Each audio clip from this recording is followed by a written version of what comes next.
teachers! You may have just started teaching online, gone through the training and the demos, and you're ready to get started. You've got your props and your warmer song and your crazy self all ready to teach and entertain your students. But instead of energetic and excited children, you find teenagers. Generally, teenagers aren't quite as excited to see you as children. Hello, boys and girls. They don't want to sing and dance with you. Who's ready to sing? They don't think your puppets are cool. And acting like a clown that kids usually love, teenagers don't usually appreciate very much.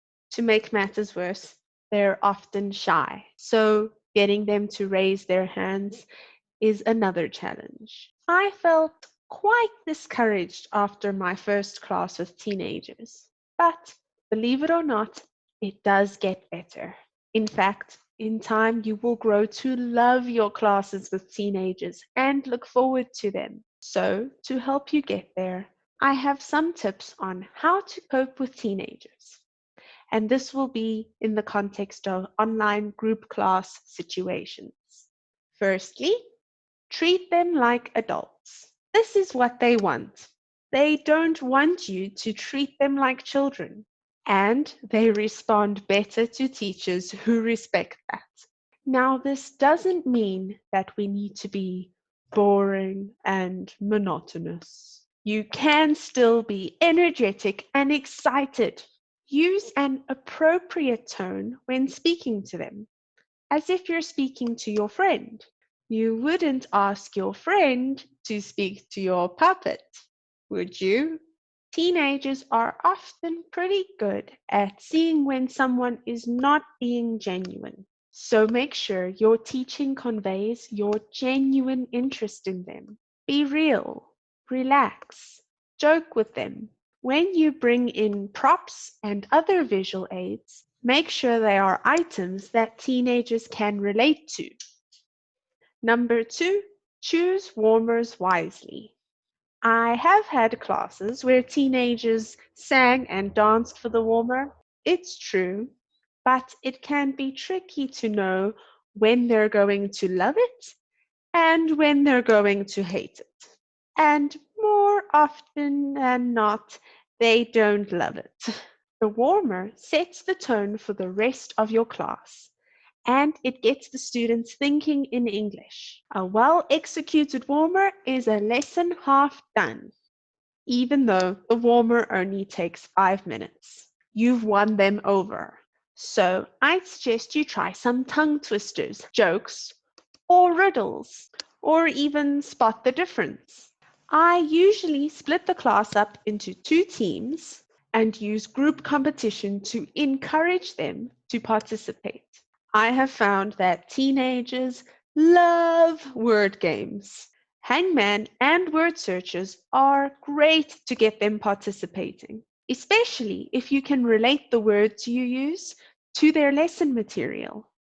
They may be shy at first, and you may need to give them an example or two, but once they get going, it's hard to get them to stop.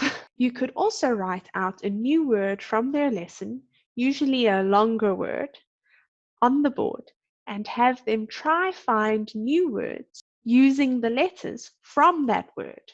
They have surprised me a couple of times with the amazing words they find. Or you could have a list of words with the letters all mixed up and have them try guess what the words are supposed to be. Look up some word games on the internet and I'm sure you will find plenty to keep your teenagers busy. Point number 3, ask the right questions. A big part of our lessons is interaction, checking their understanding, asking their opinion, having conversations. But you may find that you don't always get a very enthusiastic response to your questions. What is your favorite meal?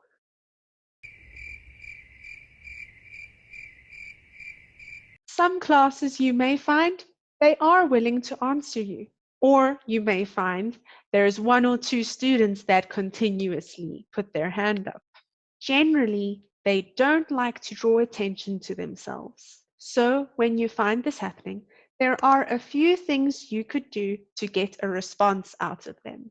You could try using yes/no questions. That way, the whole class feels more comfortable answering as a group. When you have a specific question, instead of waiting for them to raise their hand, you could select a specific student to stand and tell you the answer. You could also ask the teacher assistant to choose a student for you.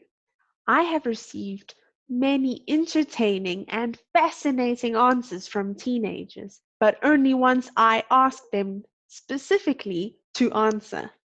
After this, you could ask the student to answer to pick the next student. After a few students and commendation from you, they will feel more relaxed and willing to participate.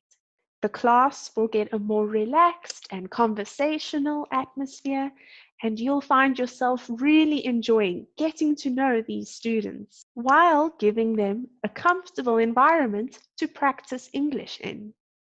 Another tip is bringing in humor.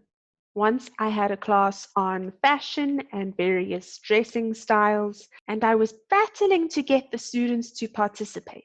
But I had some pictures I showed them and asked, "Would you dress like this?" And of course, they were very quick to say, "No." Bringing in something silly like this can help the students relax too. Ta-da! Except I hope you found these tips useful, and with time and practice, you'll not only learn to cope with teenagers, but learn to love teaching them. Happy teaching and thanks for watching.